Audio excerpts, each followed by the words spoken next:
It's time for another episode of KSSH News. I'm Sierra Garza. And I'm Miho Asada. This first story is about something we don't have here at Santa Sue. Namely, a sports rivalry. That's right. The big Royal Simi rivalry game kicks off tomorrow night.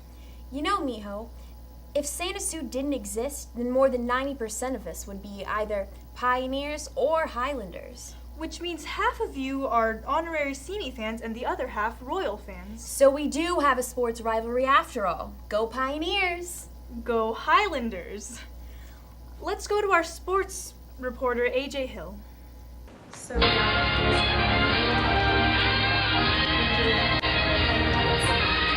Miho. I'm here with Andrew Hubert, a former Royal High School football player, and Rudy Hilo, the slot receiver for Simi High School. So, Andrew, how does Royal look in the season? And how are the wins and losses going to affect their game coming up? I think we're building up spirit, we're practicing harder, and we're going to come out fighting. And what about Simi, Rudy?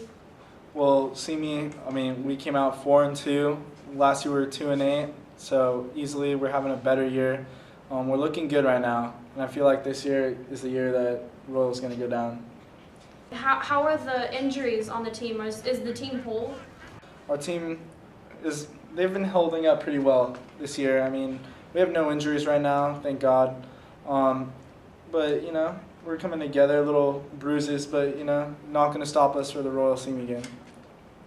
Okay, what about Royal? Are there any casualties? Yeah, our middle linebacker's out, Dylan Barlow, but hopefully he'll be back on the field soon and kicking some butt.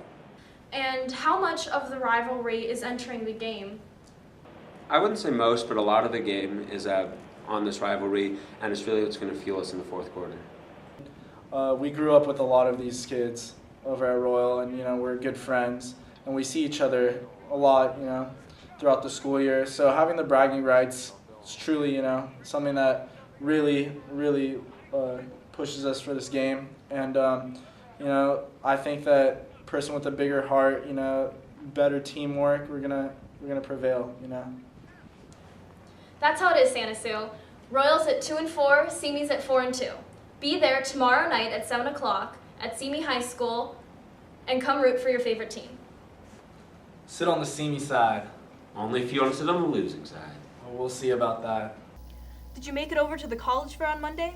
I didn't, but of course our reporters did. I think I want a college fair. Goodness, it's wonderful. Let's go check it out. I want to go to UCLA. I'd like to go to USC for occupational therapy. The colleges I'm aspiring to attend are UCLA, CSUN, or possibly Cal State University, Channel Islands. Currently, it's the University of the Undecided. I'm here with Dan Seidman. And Dan Simon. Where are you from? Michigan State University. Any tips for the college applicants? I've never heard a college say that your GPA is too high. Carolyn Spader. And Carolyn, what university are you from? University of Southern California. I'm an alumni representative. Has there been any reduction of students because of this really bad economy? USC has a very strong support system with the Trojan family. Well, that was a successful college fair. I'm heading back to Pixie Hollow. See you guys next time. Red Ribbon Week starts Monday. Here's Trevor Davies Morris with more. I went to talk to some students to find out what they knew about Red Ribbon Week. I'm here with health teacher Mr. Helmuth to find out what he can tell us about Red Ribbon Week. Mr. Helmuth? It goes back to 1985, where Enrico Kiki Camarena worked undercover in Mexico to try to break up the drug cartels, but they caught him and they killed him after torturing him. And so some of his friends wanted to remember Kiki, and they started wearing red ribbons, and it spread to, it's national now. So don't do drugs, because eventually they'll do you. So tell me, why should you not do drugs, alcohol, and tobacco? Because it's bad for you. So Billy, what do you know about Red Ribbon Week? I think it's the drug awareness to keep away from drugs and to stay aware of what they can do to you. And remember, kids, stay in school. So make sure to wear red all next week for Red Ribbon Week, guys, and stay away from drugs, alcohol, and tobacco. Back to you in the studio. Our new principal initiated a new tradition last week. He calls it State of the School. Here's more. Thanks, Sierra. I'm here with Mr. Poplinski to talk to him about the State of School address. So what is it?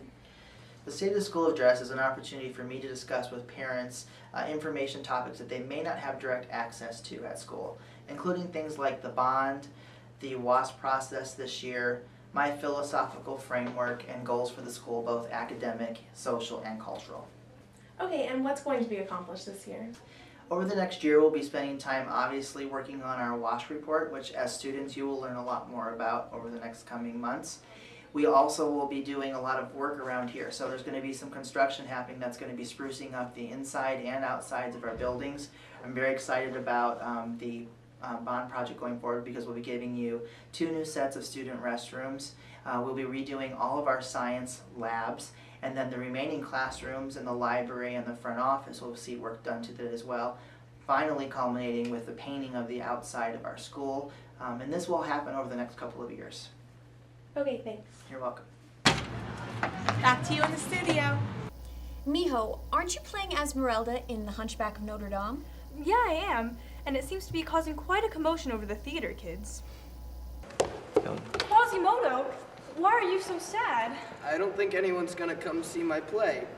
The Hunchback of Notre Dame, October 21st and 22nd, 7 p.m. $12 with ASB, $16 without.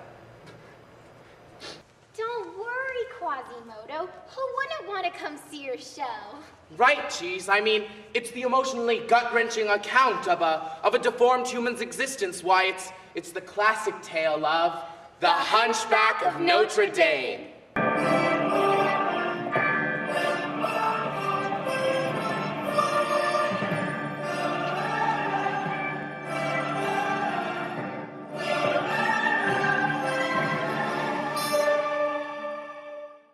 Some of the students here at Santa Susana have stupendous cars.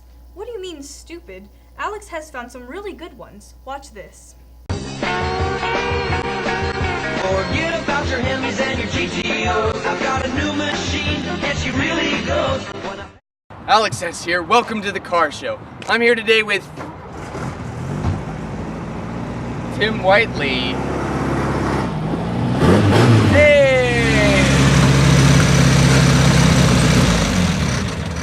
Hey! Hey, Alex. Tim, welcome to the car show. Thank you. So, what kind of car do you have here? I got a 1972 Volkswagen Beetle. So Tim, tell us about your car. How did you get it? Well, we were going around, I think it was Pasadena, and there was a tire shop. And in the back they had this Volkswagen, and they were like $400, and I said, $300? And they're like, yeah, take it. I was like, okay. I towed it home, and now I have it. Did you have to do any repairs to get it in working condition? Yeah, it didn't come with a motor, but my uncle gave me a motor like a year before that, so I've been, up until that time, cleaning it, learning about it, figuring out how to work it. And yeah, so by the time I had this car, I already had the motor like halfway finished, so it took me like another 6 months to put the car together. So, how many miles to the gallon does it get? Horsepower, etc.? It gets 20 miles to the gallon, and it's about 95 horsepower, about. So Tim, why don't you tell us a little bit about the interior? Well, when I got the car, it reeked of cigarettes, so the first thing I did was strip the interior completely. And then after that, I put just the door panels back in, so other than that, that's the only thing left over from the original interior. And also, I had some army cots lying around in my backyard, so I took the canvas from the army cots and I cut and sewed them up into seat covers. Back to you in the studio!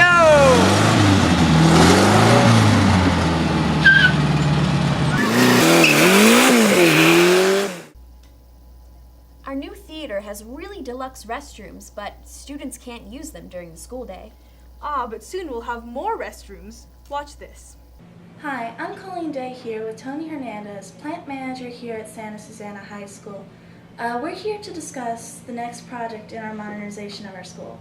Currently we have our new performing arts building. That was the big initial project, and now we're going to begin a modernization or remodeling of our restrooms and some of the other areas of the school.